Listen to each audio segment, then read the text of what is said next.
So guys, tayo pupunta muna ako sa kusina para makita namin ang anong niluluto namin tuwing umusal. Puno na pang mainit. Okay, so anong ulam natin? Merang ulam naksew. So guys, madilim ang paligid dahil maulan. Napunta kami ng ulanin, pero katamtama na ng hangin. Ito po sila yung gawa nila, oh. Hanggang pauwi, cellphone na lang hawak.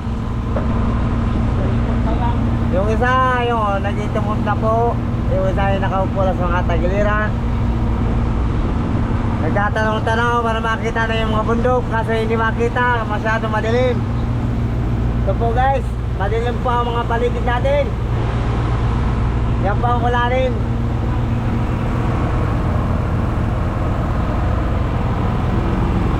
Wala pa ang aming kapitano.